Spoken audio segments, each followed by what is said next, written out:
Olá, seja bem-vinda ao meu mundo sobrenatural. Você já deve ter ouvido falar sobre Sete Além, não é? Muitos relatos e muitas histórias existem no canal do YouTube. Mas se eu te contar que existe uma história bem peculiar sobre Sete Além, uma história envolvendo uma família brasileira.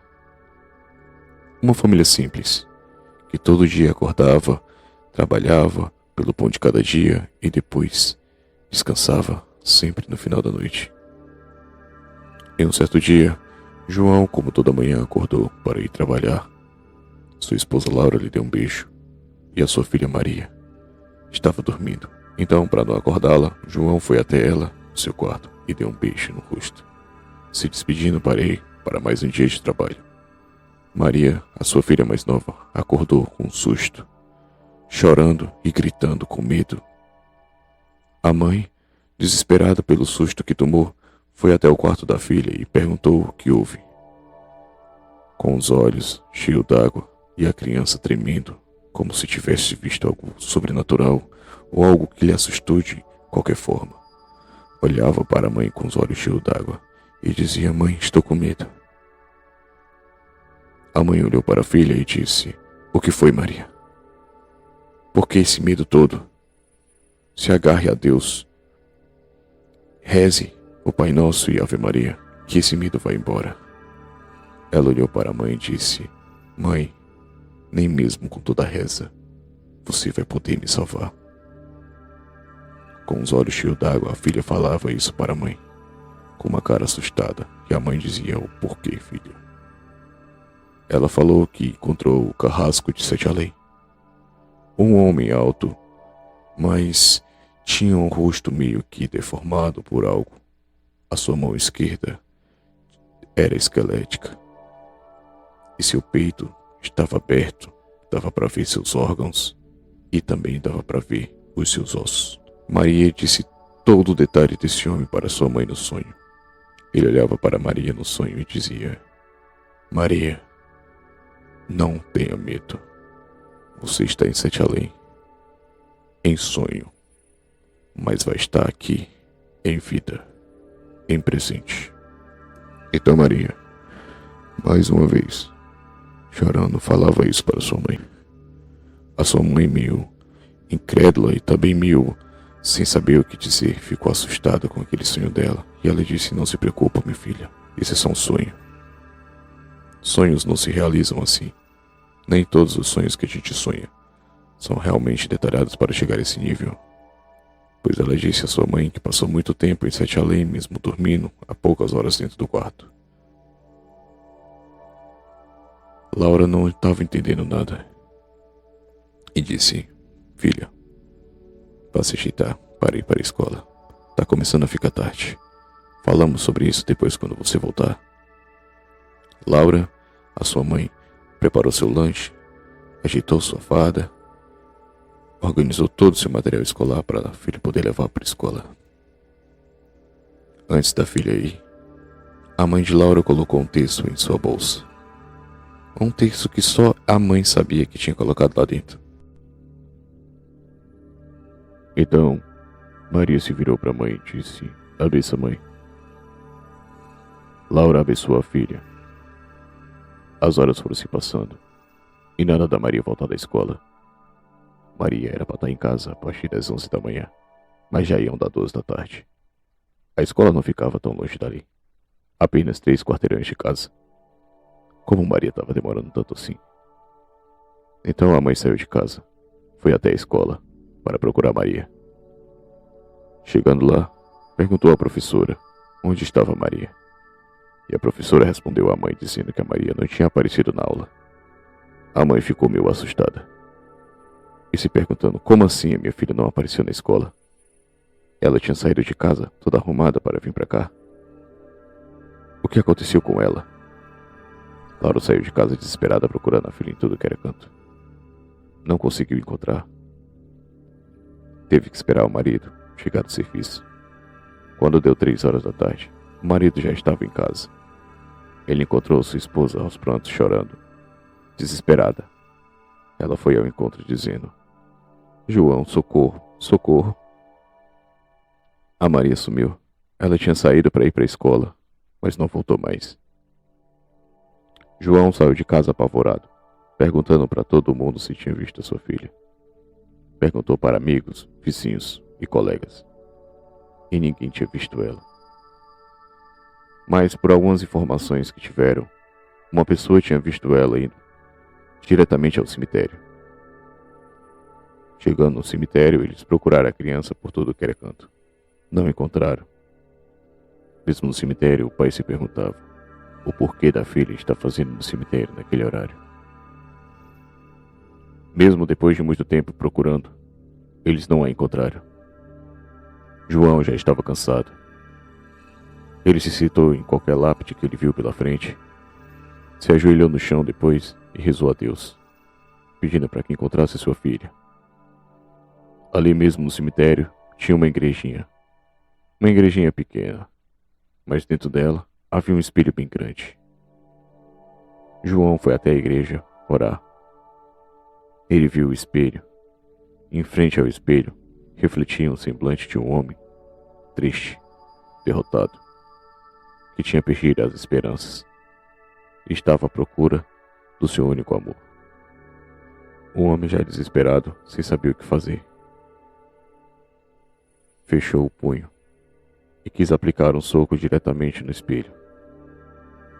Ele foi tentar aplicar com tanta força que acabou atravessando o espelho. E aquilo foi um choque para ele. Ele não sabia onde estava. Aliás, ele não fazia ideia de que lugar é aquele. O tempo foi se passando. As horas foram correndo rápido e já estava começando a anoitecer. Ele estava em outro mundo e já estava apavorado. Ele se perguntando: será que é assim que a minha filha também está se sentindo nesse exato momento aqui? Ele não sabia onde estava, mas com certeza aquele era o único canto onde a sua filha poderia estar. Ele procurou pela filha por tudo que era canto, mas a única coisa que ele viu foi uma longa estrada devastada, em pó, poeira e muitos escombros pelo canto. Uma cidade totalmente destruída, sem vida, sem vegetação, sem sol, sem um pingo de felicidade. Então João começou a procurar sua filha Maria, mas não a encontrava em lugar nenhum. Começou a vasculhar casa por casa, mas não encontrava ninguém. Foi então que ele viu um homem parado em sua frente. Um homem misterioso, meio que deformado. Seu rosto ainda ficava em carne viva. A sua mão esquerda esquelética mexia levemente no cajado que ele estava segurando. Este homem olhou para o João e falou: "Olá, forasteiro. Bem-vindo a Sete Além. Você está procurando a sua filha, não é? Creio que eu posso lhe dizer apenas uma informação de onde ela está. Ela ainda está um pouco longe daqui, mas ainda está bem. Existem outras crianças também que estão perdidas por aqui. Nem todas voltam para casa. Tente dar o seu melhor." Então ele se virou para o João. Ele saiu andando, com uma gargalhada bem cruel. Olhava para cima e ria. João começou a caminhar para procurar sua filha. Não encontrava ela em canto nenhum. E começava a dificultar porque estava começando a escurecer. Quanto mais escurecia, mais difícil ficava. João já não sabia mais o que fazer. Foi aí que ele avistou uma criança. Era outra garotinha, não era sua filha. A criança estava assustada. Muito assustada. A criança estava tão assustada que estava encolhida em um canto. Em um canto bem clarinho, onde só podia ver ela. Mas lá na frente, podíamos ver mais pessoas. Mas quando a gente olhava para essas pessoas, viam elas sem alma, sem vida. E sem um olhar de esperança. Seus olhos eram negros. Suas vestes eram totalmente destruídas. Seus corpos eram pálidos e muitos dos corpos que estavam ali eram carcaça pura. Pessoas com membros de corpo faltando, com o rosto arrancado, pele do peito totalmente devastada. Algumas gritavam, outras choravam, outras riam sem parar. Aquele local era assustador para aquela criança. Então, ele pegou aquela criança sem nem pensar duas vezes. Saiu daquele local, olhando para o lado para o outro, uma cidade devastada. Mas nenhuma daquelas pessoas movia um braço para ajudar eles. Todos eles se moviam, sem poder fazer nada. A criança, assustada e apavorada, pedia tanto para voltar para casa. João disse que levaria ela de volta, mas primeiro tinha que salvar a filha dele. Então, alguns minutos depois, de tanto eles caminhar para procurar a garota, ele viu o mesmo rapaz. Ele viu aquele mesmo homem deformado, com a cartola na cabeça. Ele abaixou a cartola e olhou para o João e disse: "Durante a noite, não vague por muito tempo sobre Sete Além. Nem todos nós somos bonzinhos." E virou as costas para o João.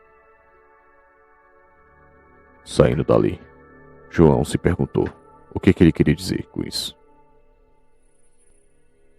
Então ele pegou a Rose, colocou nos braços e saiu daquele local o mais rápido possível. Já estava começando a escurecer, e com a escuridão vinha uma névoa densa e muito quente durante a noite. Foi então que eles encontraram uma porta de ferro. Lá havia eletricidade. Eles achavam que fosse um porto seguro. João abruptamente começou a bater no portão, pedindo por ajuda, pedindo socorro. A criança ficou apavorada, pois ela já tinha visto aquele portão antes, e disse para ele sair daquele portão imediatamente.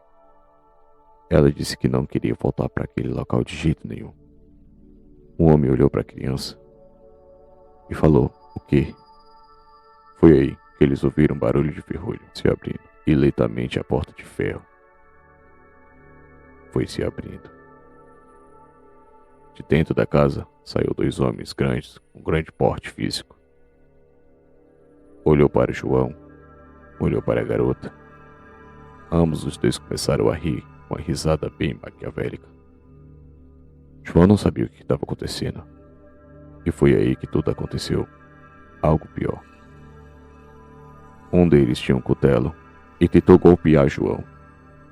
Fazendo movimentos bruscos, João começou a se esquivar e ao mesmo tempo tentava tirar ele e a Rose daquela situação em que eles se encontravam.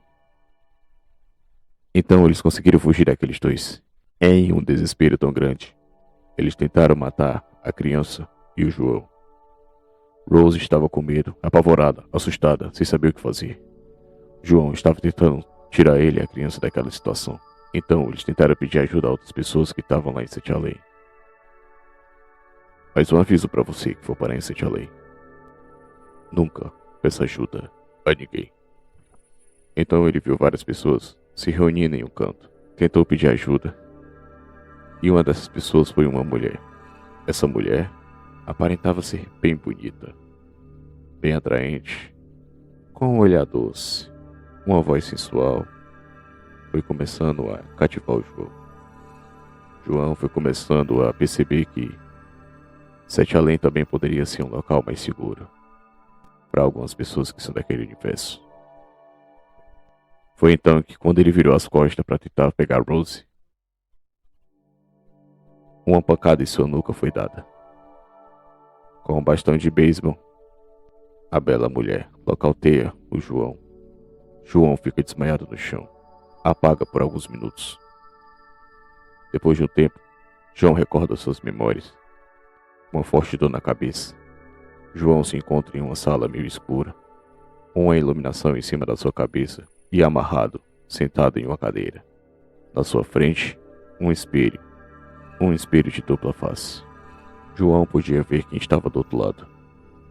E do outro lado, ele via a Rose. Rose estava com medo, segurando o seu ursinho de pelúcia, assustada, querendo sair daquele local. A iluminação da Rose também era fraca. Mal dava para ver a garota.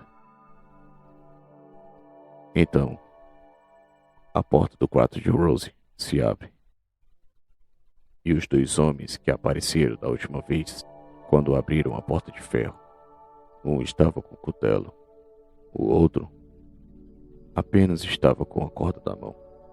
E então, João só podia assistir a cena. João estava amarrado, gritava, se esperneava para tentar sair dali e salvar aquela garota. Então, a pior das cenas acontece em sua frente. Ambos os dois monstros pegam a criança e espancam a criança.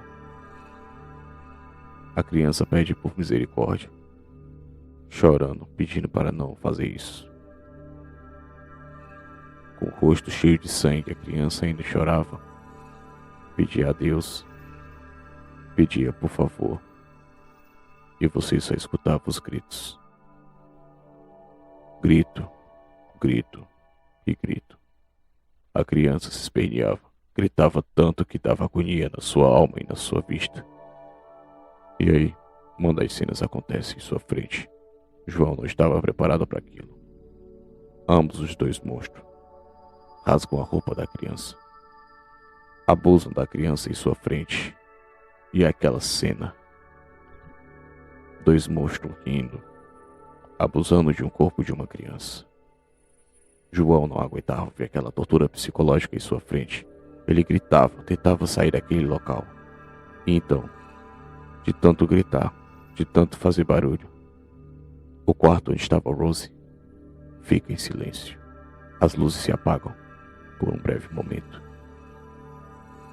E quando as luzes retornam, Rose estava em cima de uma mesa, totalmente despida, com um semblante de choro, olhando para o espelho, e o ursinho na mão também. João só olhava para o ursinho e para Rose, e começava a chorar. Ele não via aquela cena com aqueles olhos. E aquela cena ficou gravada em sua mente. Se gostou da história, comente e compartilhe. Clique em gostei. Se inscreve no canal. E até o próximo vídeo. Boa noite.